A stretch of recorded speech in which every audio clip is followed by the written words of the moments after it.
মতো, নির্বাচন করি নিজের মর্জি মতো, ভোট দেই নিজের মর্জি মতো, দেশ চালাই নিজের মর্জি মতো।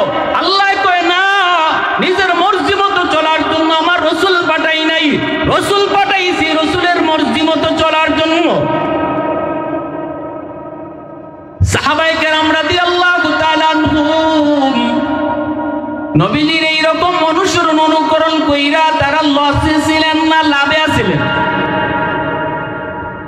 যেই সাহাবায়ে কেরাম রাদিয়াল্লাহু তাআলা আনহুমের নাম হয়তো কেউ জানতোই না, হযরত উমরের মতো ব্যক্তি তিনি বলেন, আমি যদি আমার নবীর অবিকল নমুনা না ধরতাম, আমি উমরকে পৃথিবীর মানুষ কেউ চিনত না। আমি তো একটা উট রাখাল ছিলাম, মরুভূমিতে আমি উট রাখালি করতাম, উটের লেদাই তো সেনাই তো এটাও আমার মাথায় মাঝে মাঝে পড়তো, আমারে কেউ চিনত না, কেউ চিনত না। আজকে আমি সেই উমর, যে উমর মরুভূমিতে উট রাখালি করতাম, সেই উমর নবীর নমুনায় আর নবীর অনুসরণ করার খাতিরে তামাম জগৎ উমরকে চিনে। फारूक तेरा नाम से इस्लाम रहेगा,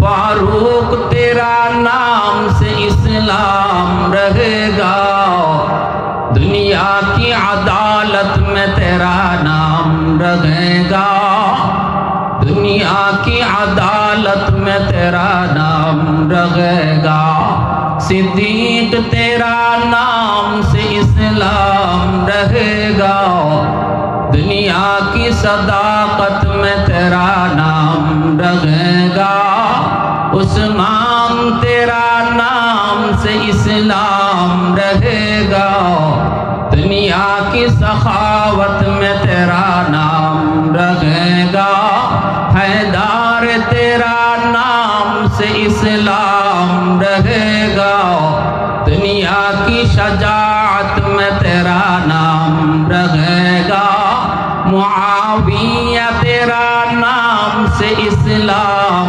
रहेगा, दुनिया की सियासत में तेरा नाम रहेगा, दुनिया की सियासत में तेरा नाम रहेगा। मुसलमाনের আওয়াজে কোন আল্লাহু আকবার হয় নাই? আরো জোরে আল্লাহু আকবার। আপনাদের এলাকায় আল্লাহ নাম জুড়ে নিলে কোনো অসুবিধা আছে নাকি কোনো ভয়ভীতি আছে? ভয়ভীতির দিন শেষ নাকি? দেখো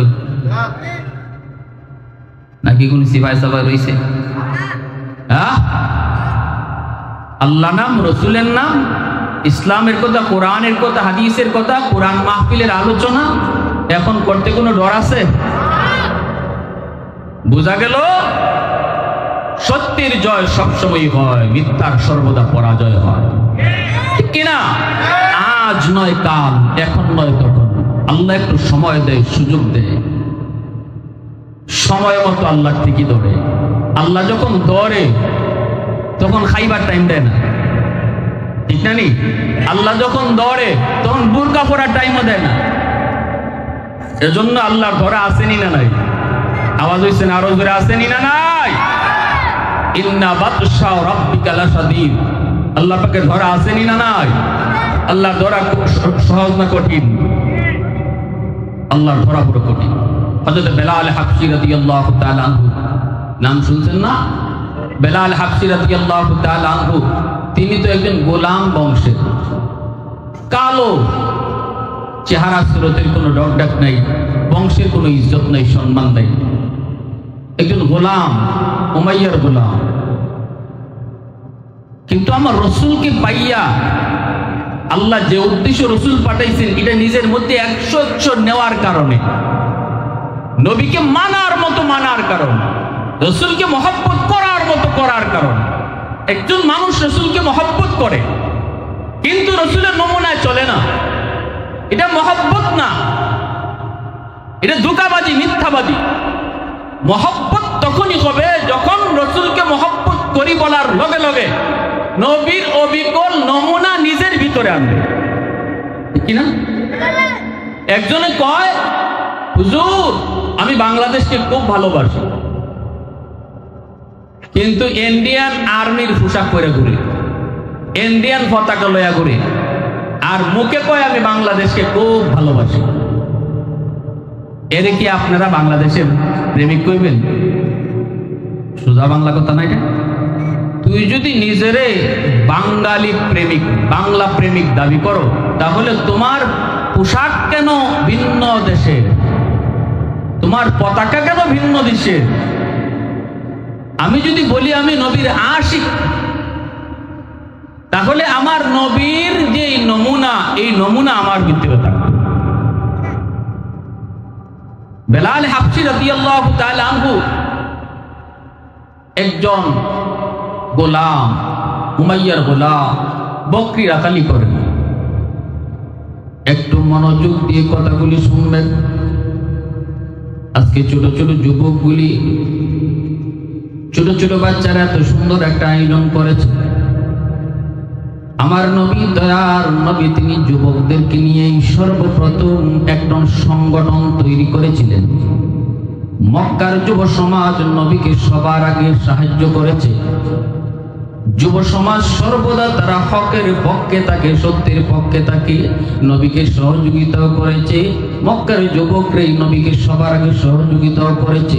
এমন একজন যুবক হলেন বেলাল হাবশী রাদিয়াল্লাহু তাআলা আনহু। বেলাল উমাইয়ার তিনি গোলাম। উমাইয়া বেলালকে নির্যাতন করে, এত নির্যাতন দম বের হয়ে যাবে। আবু বকর সিদ্দিক পার দিয়ে যাইতেছেন আর বলতেছেন, বেলাল জানটা তোমার বের হয়ে যাবে। জান বাঁচানোর জন্য হিকমত অবলম্বন করা যায়। ওরা বলতেছে, ওদের দেবদেবীর নাম নিবা, একটু দেবদেবীর নাম নিয়ে নাও। অন্তরে তো আল্লাহ, মুখে তুমি দেবতার নাম নিয়ে নাও, নাইলে কিন্তু উমাইয়া এবং মক্কার উশৃঙ্খল যুবকগুলি তোমাকে হত্যা করে ফেলবে, মেরেই ফেলবে। বেলাল বলতেছে, ভাই আবু বকর, তোমার কথা আমি বুঝেছি, এতটুকু অনুমতি আছে, জান বাঁচানোর জন্য মিথ্যা কথাও বলা যায়। কিন্তু বেলাল, ও আবু বকর, আমি বেলাল আল্লাহর নাম ছাড়া অন্য কোনো নাম আমার জবান দিয়ে বের করাইতেই পারি না। আমার জিহ্বা দিয়া আল্লাহর নাম ছাড়া দেবদেবীর নাম আসে না।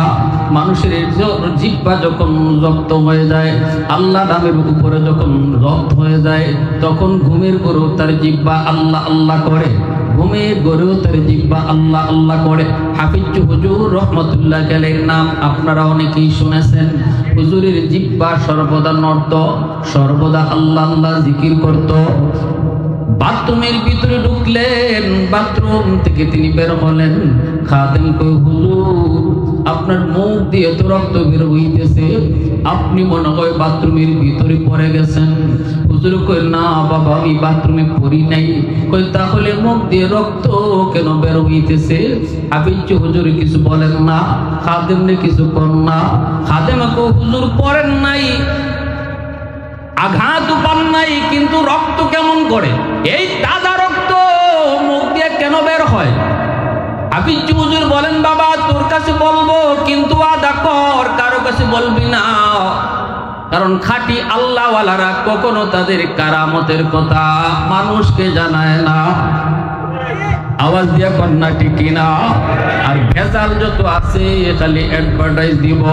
খাঁটি আল্লাহওয়ালারা নিজের অ্যাডভার্টাইজ নিজে করে না, মানুষকে দিয়েও করাইতে পছন্দ করে না। বলতেছেন, বাবারে আমি তো বাথরুমের ভিতরে ঢুকছি, এই অবস্থায় এই জায়গাটা তো নাপাক জায়গা। আমি ওই জায়গায় যাওয়ার পরও দেখি আমার জিহ্বা আল্লাহ আল্লাহ আল্লাহ জিকির করতেছে। আমি আমার জিহ্বারে বলেছিলাম, থাম, এটা নাপাক জায়গা, এখানে আল্লাহ আল্লাহ জিকির করা যায় না, একটু থাম থাম।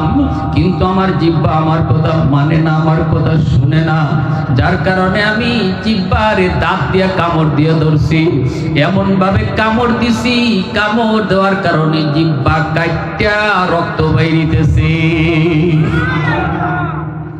বেলাল হাবশী রাদিয়াল্লাহু তাআলা আনহু কয়, আবু বকর, আমি যদিও চাই লাত উজ্জার নাম নিব, আমি যদিও চাই তাদের দেবদেবীর নাম নিব, কিন্তু আমার জবান দিয়ে আমার আল্লাহ নাম ছাড়া আর কিছু বাইর আবু বকর সিদ্দিক সোজা চলে গেলেন নবীজির কাছে। আল্লাহর নবীর কাছে যে বলতেছেন, নবী গো, আপনার বেলালকে বেঈমানরা মেরে ফেলবে, তখন নবীজি একটু যদি অনুমতি দেন আমি বেলালকে যাই কিনে আনবো। আপনি যদি অনুমতি দেন আমি উমাইয়ার কাছ থেকে বেলালকে কিনে আনবো, কারণ উমাইয়ার গোলাম হলো বেলাল। আল্লাহর নবী কয়, আবু বকর যাও, তবে বেলালকে যে পয়সা দিয়ে তুমি কিনবা এই পয়সার মধ্যে আমারও কিছু পয়সা নিও, কারণ আমি নবী জানি আমার বেলালের দাম আল্লাহর কাছে কি পরিমাণ। কিয়ামতের মাঠে আল্লাহ যদি ডাক দেয়, আমার বেলাল রে কেডা কিনছো? তুমি আবু বকর যখন কইবা আমি কিনছি, তখন আমি রাসূলও কইতাম আল্লাহ আমারও কিছু টাকা আছে। আওয়াজ নাই, আরো জোরে, আরো জোরে। আল্লাহ নবী কয়, আবু বকর তুমি যখন কইবা আল্লাহ আমি কিনছি, তখন আমি নবীও কইতাম আল্লাহ আমিও কিনছি। এত দাম আমার বেলালের, এত দাম, এত দাম, এত দাম। আবু বকর সিদ্দিক তিনি আসছেন উমাইয়ার কাছে, আইসা বলতেছেন, উমাইয়া তুমি বেলালকে বেচবাইনি? উমাইয়া কহ আমি বেচে লইতাম, কারণ এই গোলাম রে দিয়ে আমার কোনো কাম হয় না, কোনো কথাই শোনে না, কোনো কথাই শোনে না, কোনো কাম কাজও করে না। এত মাইল মারতেছি জান যায়, এরপরও আহাত আহাত কয়, অতএবই গোলাম রে আমি রাখবো না, বেচে লাইমু। সিদ্দিক বলেন কত দাম? কত দাম? উমাইয়া কয় দেলাও 10 দিরহাম। আবু বকর সিদ্দিক কয় নাও। উমাইয়া কয় আবু বকর আমি মনে করেছিলাম তুমি বড় বুদ্ধিমান, কিন্তু এখন তো দেখি তুমি বোকা। আর আমি চাইছি মাত্র 10 টাকা, চাইছি মাত্র 10 দিনার, তুমি যা চাইছি তাই দিয়া দিছো। তুমি যদি আমার 1 দিনারও কইতা তাও আমি বেলালরে দিয়া দিতাম, কারণ এই বেলালরে দিয়ে আমার কোনো কাম হয় না, খালি লস আর লস। 1 দিনার কইলেও দিয়া দিতাম। তুমি দি বোকা, তুমি দি চালাক না। আবু বকর সিদ্দিক কয় আমি চালাক ঠিক কই, তুমি বোকা, তুমি বেলালের দাম জানোই না। আল্লাহু আকবার জোরে কও। তুমি বেলালে চিনোই না, মানিকে মানিক চিনে, রতনে রতন চিনে, ঠিক কিনা? আওয়াজ দিয়া বলেন। আবু বকর সিদ্দিক বলতে, সুমাইয়া তুমি 10 দিনার চাই ঠকছো, ঠকছো। এই বেলালের দাম কি পরিমাণ জানোনি? 100 দিনারও যদি চাইতা আমি আবু বকর আজকে 100 দিনার দিয়ে কিনে নিতাম। এবার তুমি একটু কও কে ঠকছে, কে ঠকছে? উমাইয়া কই তাহলে তো দেখা যায় আমি ঠকলাম। বেলালকে নিয়ে আবু বকর সিদ্দিক চলে গেলেন আল্লাহর নবীর কাছে। যাওয়া মাত্রই আল্লাহ পাক রব্বুল আলামিন বলতেছে, বন্ধু আজ থেকে বেলাল হলো তোমার পার্সোনাল সেক্রেটারি, বেলাল হলো তোমার দারোয়ান, বেলাল হলো তোমার বডিগার্ড। এজন্যই মায়ার নবী দয়ার নবীর পার্সোনাল সেক্রেটারি পিএস আল্লাহ নিজে বানাই দিয়েছেন বেলাল হাবশিকে। কে সেই বেলাল? কয় আরবের মানুষের গোলামের ফুল গোলাম কইতো। যেই যুবকরে আরবের মানুষ কোনো দাম দিত না, এতটা সম্মান আল্লাহ বাড়াইছেন নবীর খাতিরে, ঠিক কিনা জোরে কও। আবু বকর সিদ্দিকের মতো লোক তিনিও যদি আল্লাহর নবীর সাথে দেখা করতে যাইতেন বেলালের পারমিশন নেওয়া লাগতো। উমরের মতো লোক যদি নবীর সাথে দেখা করতে যাইতেন আগে বেলালের পারমিশন নেওয়া লাগতো। এতটা সম্মান আল্লাহ বাড়ায় দিছে। এরপরে আল্লাহ কয়, বন্ধু মদিনার মসজিদের ইমাম তুমি, আর মদিনার মসজিদের মুয়াজ্জিন হলো কালো বেলাল। তুমি মদিনার মসজিদের ইমাম, আর ওই মদিনার মসজিদের মুয়াজ্জিন কালো বেলাল। আল্লাহর নবী রহমতের নবীর কাছে মেহমান আয়, নবীর কাছে মেহমান আয়। বেলাল মেহমানদারি করেন, কখনো নবীর কাছে কিছুই থাকে না, ধার কইরা কর্জা কইরা বেলাল আইনা মেহমানদারি করান। এভাবে দাঁড় করে আনতে আনতে ইহুদির কাছে অনেক টাকা ঋণ হয়ে গেছে বেলাল। হযরত বেলাল হাবশী রাদিয়াল্লাহু তাআলা আনহু একদিন মদিনা মসজিদের দিকে যাইতেছেন, আজান দিবেন, ইহুদি ধরছে তাওয়া দিয়া, বেলাল কত টাকা ঋণ নিছো খবর আছে? এখন দেও আমার টাকা। বেলাল বলতেছেন, ভাই সময় দেন। কোনো সময় নেই, আজকের ভিতরে টাকা দিতে হবে। হযরত বেলাল হাবশী রাদিয়াল্লাহু তাআলা অত্যন্ত ভারাক্রান্ত মন নিয়ে নবীজির কাছে আসলেন। আয়েশা বলতেছেন, ইয়া রাসূলুল্লাহ, ও আল্লাহর নবী, আমি আমার নিজের জন্য এই ঋণ করি নাই, টাকা পয়সা ধার করি নাই, করেছি আপনার মেহমানদেরকে মেহমানদারি করানোর জন্য। কিন্তু আজ মদিনার মসজিদে মুয়াজ্জিনের আজান দিতে পারবো না। ইহুদি আমার কাছে ঋণ চাইছে, কেমন করে আমি ঋণ দিব গো নবী? আল্লাহ নবী বলতেছে, বেলাল আমার কাছেও তো কিছু নাই, কেমন করে তোমাকে দিব ঋণ, তুমি পরিশোধ করবা? বেলাল বলতেছে, নবী গো, তাহলে একটু সময় আমাকে দিবেননি, আমি মদিনার বাইরে চলে যাই, যাই আমি কাজকর্ম কইরা কিছু টাকা পয়সা কিছু আমি জোগাড় করি, এরপরে ঋণ পরিশোধ করব। নবী বলতেছে, বেলাল এমনটাই তো এখন করা লাগবে, কিন্তু কেমনে যাবাও? আমি নবী যখন পিছনে তাকায় দেখবো আমার মসজিদ নাই, আমি কেমন করে নামাজ পড়াবো? ও বেলাল, আর তুমি বা কেমনে পারবা? আমি নবীরে তুমি মদিনায় রাইখা তুমি কই যাইবা? বেলাল কই, নবী গো অনুমতি দেন গো নবী, ঋণ পরিশোধ করতে হলে আমাকে মদিনার বাইরে যাওয়া লাগবে। আল্লাহ নবী কষ্ট নিয়ে বেলালকে অনুমতি দিলেন। ঠিক আছে, ফজরের নামাজ পড়েই বেলাল মদিনার বাইরে কোথাও চলে যাবেন। এশার নামাজের পর সবাই এশার নামাজ পড়া যার যার বাড়িতে গেল, সবাই গেল, নবীও গেলেন, আবু বকরও গেল, উমরও গেল, উসমানও গেল, সবাই যার যার হুজরায় গেল। কিন্তু এশার নামাজের পর মদিনার মসজিদ থেকে যান না একজন। তিনি কে? তিনি বেলাল।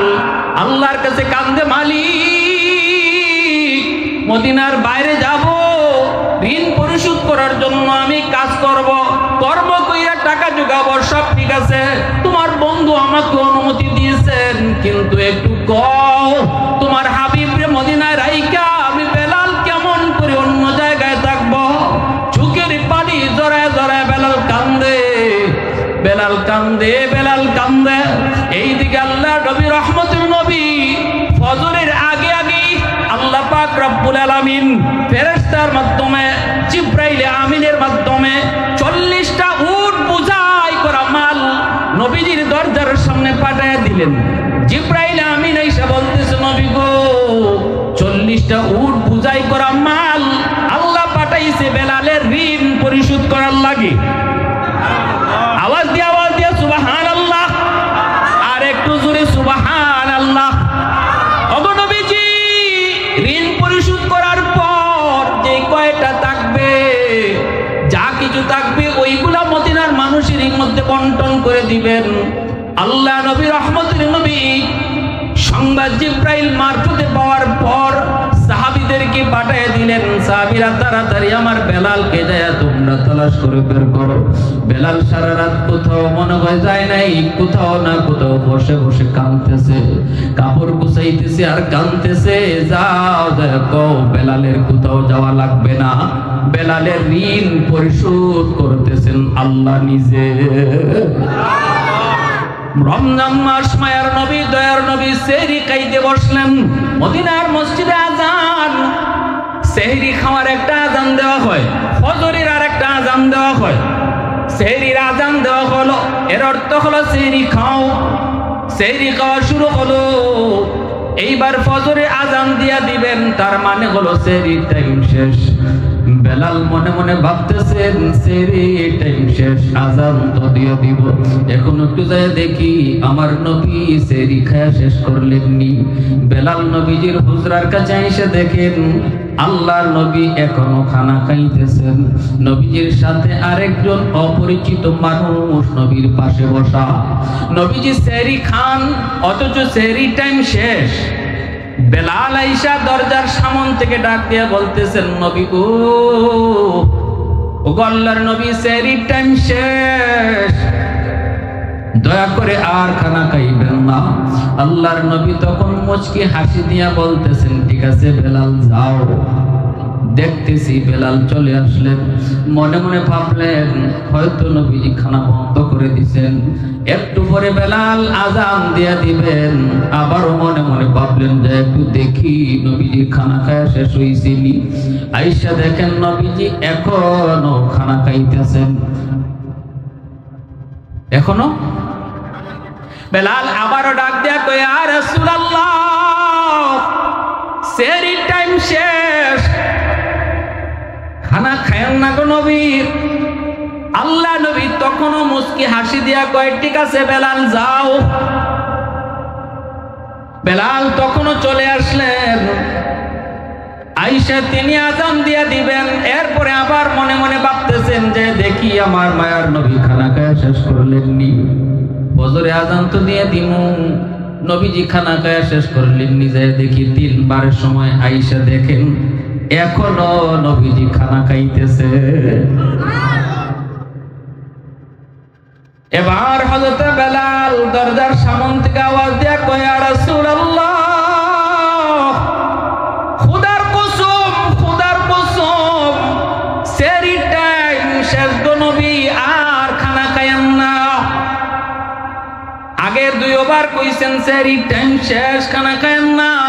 তৃতীয়বার আয়েশা বলতেছেন, খোদার কসম, সেহরির টাইম শেষ, আর খানা খায়েন না। এই কথা বলা মাত্র মায়ার নবী দয়ার নবী বলতেছেন, তাড়াতাড়ি খানা দাও। আমার বেলাল কসম করে ফেলছে। মুখের মধ্যে নবীজির যেই খানা ছিল এই খানাটাও নবী ফালায়া দিয়েছেন, আর নবীজি পেটের ভিতরে কিছু টুকান নাই। কুলি করে সোজা মদিনার মসজিদে চলে এসেছেন। ফজরের নামাজ নবীজি পড়াইলেন। পরে নবীজি মিম্বরে বসে সাহাবায়ে কেরামকে বলেন, সাহাবীরা সামনের দিকে একটু আগাও, কোথায় আমার বেলাল? বেলাল তুমি আসুনি? বেলাল কই, নবী গো আমি আসি। আল্লাহর নবী বলতেছে, সাহাবীরা শোনো, আজকে আমার বেলাল সেহরির আজান দিছে, ফজরে আজানও দিছে। ফজরে আজান দেওয়ার আগে আমার ঘরে আসছে, আমি খানা খাই নাকি খানা খাওয়া শেষ করছি। প্রথমবার এসে দেখি আমি খানা খাই। বেলাল কইছে, নবী গো খান টাইম শেষ। আমি কইছি ঠিক আছে যাও। বেলাল দ্বিতীয়বার গিয়া দেখে আমি খানা খাই, তখনও কইছে নবী গো টাইম শেষ। আমি কইছি ঠিক আছে যাও। তৃতীয়বার বেলাল দয়া কয়, নবী গো খোদার কসম সেহরির টাইম শেষ। তখন আমি খানা বন্ধ করেছি। বেলাল ঠিক নি? বেলাল কয়, নবী গো ঠিক। এইবার আল্লাহ নবী সাহাবায়ে কেরাম মসজিদ ভরপুর, সাহাবীরা বলতেছে, নবী গো ঘটনা কি? আমরা কিছুই বুঝি নাই। আল্লাহ নবী কয়, আবু বকর, ওমর, উসমান, আলী শুনো, ও আমার সাহাবীরা শুনো, আমার বেলালের মর্যাদা, আমার বেলালের দাম, আমার বেলালের সম্মান আমার আল্লাহর কাছে কি পরিমাণ, তোমরা কান খাড়া করে শোনো। প্রথমবার যখন বেলাল কইছে টাইম শেষ, তখন জিব্রাইল আমার পাশে বসা। জিব্রাইলে কয়, নবী গো টাইম আরো আছে, আপনি খানা খান। দ্বিতীয়বার যখন বেলালে কয়, নবী গো টাইম শেষ, তখনও জিব্রাইল আমারে কয়, নবী গো টাইম আছে। বেলালে জানে না আল্লাহ কইছে টাইম আছে, আপনি খানা খান। তৃতীয়বার যখন বেলাল যায় কয়, নবী গো টাইম শেষ, তখনও জিব্রাইল আমারে কয়, নবী গো টাইম আরো কিছু আছে, আল্লাহ জানাইছে আপনি খাইতে পারেন। কিন্তু যেহেতু বেলাল কসম করে ফেলছে, বেলালের কসমের সম্মান রক্ষার জন্য আল্লাহ পাক টাইম থাকা সত্ত্বেও টাইমটাকে অফ করে দিছে। আওয়াজ দিয়া কন্যা সুবহানাল্লাহ। এত সম্মান আল্লাহ পাক রব্বুল আলামিন বেলাল হাফসি রাদিয়াল্লাহু তাআলা আনহুকে দিয়েছেন। বেলালের কসমের সম্মান রক্ষার জন্য আল্লাহ পাক সেহরির টাইম ছিল, তবু আল্লাহ টাইমটারে অফ করে দিয়েছে। ভাইরা বন্ধুরা, ওই বেলাল এত দামি এত সম্মানী হয়েছে। যুবক, তোমার মতো একজন যুবক ছিলেন বেলাল, তোমার মতো একজন যুবক। ওই মেসির মতো নমুনা দইরা এত দামি হয় নাই, রোনালদোর মতো নমুনা দইরা এত দামি হয় নাই, কোন নেতা নেত্রীর অনুসরণ করে এত দামি হয় নাই। এত দামি হয়েছে তোমার আমার নবী সরওয়ারে দু জাহান রাহমাতুল লিল আলামিন নবী মুহাম্মদুর রাসূলুল্লাহ সাল্লাল্লাহু আলাইহি ওয়াসাল্লামের রং ধরার কারণে। তুমি আমিও যদি নবীর রং ধরি, দাম কমবে না বাড়বে? আরো জোরে কমবে নাকি বাড়বে? যুবক, যৌবন আল্লাহর কাছে বড় দামি, বড় দামি। যৌবনের ইবাদত একজন যুবককে আল্লাহর ওলি বানায়, দ্রুত আল্লাহর ওলি বানায় দেয়। একজন বুড়া মানুষ সেজদা দিয়ে যতদিন আল্লাহর ওলি হবে, একজন যুবকের সেজদা হাজারো বৃদ্ধ মানুষের সেজদার চেয়ে আল্লাহর কাছে বড় ওজন। সুবহানাল্লাহ। হাজারো বৃদ্ধ মানুষের সেজদার চেয়ে একজন যুবকের সেজদার ওজন অনেক বেশি। এজন্যই তো আল্লাহ পাক রব্বুল আলামিন হাদিসে কুদসিতে আল্লাহ কয়, লাউলা মাশাইখুর রুকা ওয়াশ-শাবাব خشع والأطفال رضع والأنعام رضع لجعلت السماء حديدا والأرض خفصفا والتراب رمادا وما أنزلت من السماء قطرا وما أنبت من الأرض نباتا بل أنزلت عليكم العذاب صبا। আল্লাহ পাক কয়, জানোনি প্রতিদিন জমিন আমি আল্লাহর কাছে আবদার করে, মালিক এই জমিনে যেই পরিমাণ গুনাহ হয়, যেই পরিমাণ নাফরমানি হয়, একটু অনুমতি দিবাইনি, সবগুলি নাফরমানকে আমি জমিন গিলে ফেলবো। আল্লাহ কয়, শুধু জমিন নয়, সাগর মহাসাগর গুলো আবদার করে, মালিক অনুমতি দিবানি। কক্সবাজার সমুদ্র সৈকতের পারে কত যুবক, কত যুবতী খারাপ কাজে মগ্ন, নাফরমানিতে মগ্ন। সাগরের পানিটা আল্লাহর কাছে আবদার করে, মালিক অনুমতি দিবানি, নাফরমানগুলিকে আমি ডুবায় ফেলবো। আল্লাহ পাক রব্বুল আলামিন কয়, রে জমিন শুন, আমি আল্লাহ দেখতেছি এই জমিনে কত গুনাহ হয়, কত নাফরমানি হয়, কত জুলুম হয়, কত অত্যাচার হয়। এরপরও আমি কেন ধরি না জানোনি? কারণ এই জমিনের মধ্যে এখনো 4টা শ্রেণী আছে। এর ভিতরে এখনো এমন একদল যুবক, যেই যুবকগুলি যৌবনের পাগলামি করে না, যৌবনে গুনার কাজে যায় না, যৌবনে গান বাজনার আয়োজন করে না। ওই শ্রেণী যেই যুবক গান বাজনার আয়োজন করে না, করাইলে ওয়াজ মাহফিলের আয়োজন করায়, বন্ধুদের সাথে জিনায় যায় না, চুরি ডাকাতি করে না, বরং যৌবনে তবলিগের সময় লাগায়, উলামায়ে কেরামের সাথে সময় লাগায়। যৌবনকালে তার মাথায় টুপি পাওয়া যায়, যৌবনে তার মুখে দাড়ি দেখা যায়। ওই যুবক, যেই যুবকের কলিজায় দুনিয়ার নাপাক প্রেম ভালোবাসা নাই, অন্তরের ভিতরে আমি আল্লাহর প্রেম জমায় দেয়, ওই যুবক তার মতো হাজারো যুবক গুনাহ কাজে মগ্ন। কিন্তু আমি আল্লাহ দেখতেছি জমিনে এমন কিছু যুবক যৌবন আমারে ভয় করে। ওই যুবকের সেজদার কারণে আমি আল্লাহ জমিন টিকায় রাখছি। লাউলা মাশাইখুর রুকা ওয়াশ-শাবাবু খুশা ওয়াল আতফালু রুদ্দা ওয়াল আনআমু রুদ্দা লাজআলতুস সামাআ হাদিদা ওয়াল আরদা খাফসাফা ওয়াত তুরাবা রামাদা। আল্লাহ পাক রব্বুল আলামিন কয়, দ্বিতীয় আরেকটা শ্রেণী হলো কিছু বৃদ্ধ বান্দা বান্দি রয়েছে, চুল দাড়ি সাদা হয়ে গেছে, কোমরে তার ব্যথা, হাঁটুতে তার ব্যথা, রুকু করতে গেলে পুরো কষ্ট হয়, সেজদায় গেলে তার কষ্ট হয়। আমার ওই বৃদ্ধ বান্দা, ওই বৃদ্ধ বান্দি কষ্ট করে করে যখন আমাকে রুকু দেয়, আমার কদমে সেজদা দেয়, তখন তার রুকু সেজদা দেয় কেউ আমি এই জমিন টিকায় রাখি। আল্লাহ কই, শুধু তাই নয়, তৃতীয় আরেকটা শ্রেণী হলো ঘরে ঘরে কিছু শিশু বাচ্চা আছে, এদের কোনো গুনাহ নাই। গুনাহ যদি করছে তার মায়ে, গুনাহ যদি করছে তার বাপে, গুনাহ যদি করছে তার ভাইয়ে, কিন্তু ছোট্ট ছোট্ট নিষ্পাপ মাসুম বাচ্চা, এদের কোনো গুনাহ নাই। ওই গুনাহগারদের কারণে যদি জমিনে আমি আল্লাহ গজব দেই, গজবের ভিতরে শিশু বাচ্চাটাও পইরা যায়, মাসুম শিশুটাও পইরা যায়, অথচ এই শিশুটার কোনো গুনাহ নাই। শিশু বাচ্চাগুলির কান্না দেখলো আমি এই জমিনকে মায়া করি, এই জমিন টিকায় রাখি। 4 নম্বরে আল্লাহ কয়, জমিনে কিছু পশু পাখি আছে, হাঁস মুরগি গরু ছাগল, এদের উপরে শরীয়তের কোনো বিধিবিধান নাই। হাঁস মুরগির উপরে নামাজ নাই, হাঁস মুরগির উপরে রোজা নাই, হালাল হারামের কোনো বিধিবিধান নাই। জমিনে যদি মানুষের গুনার কারণে আমি আল্লাহ গজব দেই, এই গজবের ভিতরে পশু পাখিগুলি পইরা যায়, এদের দিকে তাকাইলেও এই জমিনকে আমি আল্লাহ টিকায় রাখি।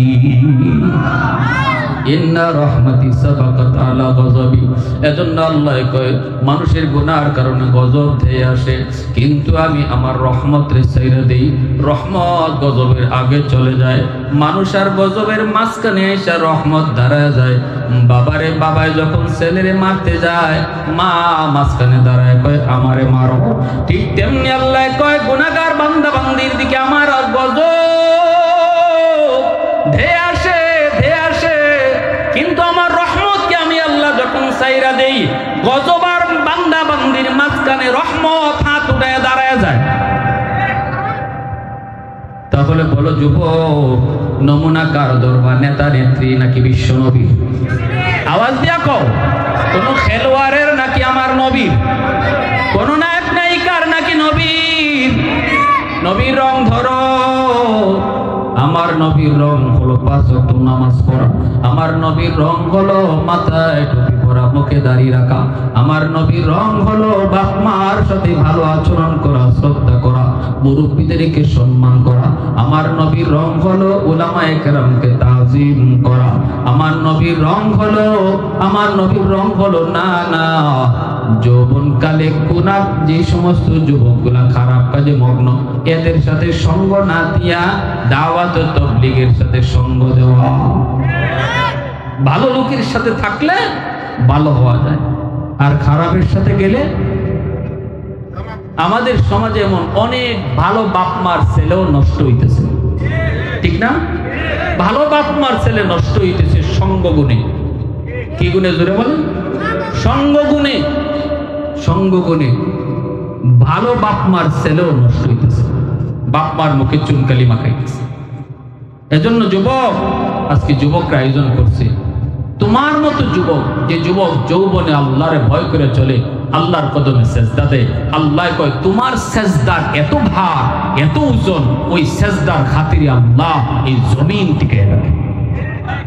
সুবহানাল্লাহ ওয়া বিহামদিহি সুবহানাল্লাহিল আযীম। কিন্তু আমি নিজেও বুঝি না আমার দাম কত, আমি নিজেও বুঝি না আমার ওজন কত, আমি নিজেও বুঝি না আমার সম্মান কত, আল্লাহর কাছে আমার মর্যাদা কত। এজন্য আল্লাহর ওলি হওয়ার বয়স হলো যৌবনকাল। এই জমিনে যত আল্লাহর ওলি হয়েছে, প্রত্যেকে ওলি হইছেন যৌবনে। ওলি হইছেন যৌবনে। লা ওয়ারআ কাল কাফি আও কামা ক্বালা নবী আলাইহিস সালাম। নবীজি বলেন, যেই বয়সটাতে গুনাহ করার শক্তি আছে এরপরও গুনাহ করে না, ওই বয়সে সে আল্লাহর ওলি হয়ে যায়। একজন বুড়া মানুষ নারকেল গাছে উইটা, ডাব গাছে উইটা ডাব চুরি করার ক্ষমতাই নাই। আর একজন যুবক ডাব গাছে উইটা ডাব খাইয়া গাছ থেকে নামতে পারে। অতএব একজন বুড়া মানুষ যদি কয় আমি ডাব চুরি করি না, এটা বড় ক্রেডিট না, এটা আল্লাহর কাছে অত পুরস্কার পাওয়ার কথা না। কিন্তু যুবক যদি কয় আমি ডাব চুরি করি না, সে আল্লাহর কাছে পুরস্কার পাবে, ঠিক না? একজন বুড়া মানুষ যদি কয় আমি ডাব চুরি করি না, আর একজনে কইব ডাব চুরি করবাই না, পরে গাছে উঠতে পারো না, ঠিক না? ডাব চুরি পরে করবা, আগে গাছে উঠতে পারো নি, আমি গাছে উঠতাম পারি না। আর যুবক কয় আমি ডাব চুরি করি না, আর একজনে কয় গাছে উঠতে পারো নি, গাছে খালি না, গাছে বইয়া ডাব খাইয়া নামতাম পারি, ঠিক না? তাহলে দুইজনে বেশ কম আছে না? সমান সমান বেশ কম আসেনি না? নাই। এজন্য রাসূল কয় লা ওয়ারআ কাল কাফি। যুবক, এখানে অনেক যুবকরা আছো, আল্লাহর ওলি হওয়ার বয়সটাই হলো এই সময়, এই কালটা আল্লাহর ওলি হওয়ার বয়স। বাপ মার সেবা করব, উলামায়ে কেরামের তাজিম করব, মুরব্বীদেরকে সম্মান করব, মুরব্বীদের দোয়া সাথে রাখবো, বাপ মার দোয়া সাথে রাখবো, উলামায়ে কেরামের দোয়া সাথে রাখবো। রাজি আছি কারা কারা? একটু হাত উঠে আল্লাহর কথা। আল্লাহ তুমি কবুল করো, সবাই বলে আমিন, আরো জোরে বলি আমিন। পরিশেষে আজকের মাহফিলকে আল্লাহ কবুল করে। বিশেষ করে যে যুবকরা, কম বয়সের যুবকরা যারা আজকের আয়োজন করছে, যে যে কাজে আছে, যে যে সেক্টরে আছে, আল্লাহ তাদেরকে চূড়ান্ত সফলতা দান করেন, সবাই বলেন আমিন। অনেকে প্রবাসে আছে, প্রবাসী ভাইদেরকে আল্লাহ পাক নিরাপদে রাখেন, সবাই বলেন আমিন। আমাদের দেশের হালতটাকে আল্লাহ সুন্দর করে দেন। সামনে আসতেছে ভোটের দিন, সাবধান, টেকা খাইয়া ভোট দিয়েন না। আল্লাহর দোহাই, ভোট আমানত, ভোট আমানত, ভোট আমানত। কারে আপনি ভোট দিতেছেন, কি খাইয়া দিতেছেন, কপাল ও নামাজের কর ফালাইয়া দিল আল্লাহর কাছে আসামি, ঠিক কিনা? নামাজের কর ফালাইয়া দিয়েছেন কপালে, ছুটতে পারবেন না। যদি 2টা টাকা খাইয়া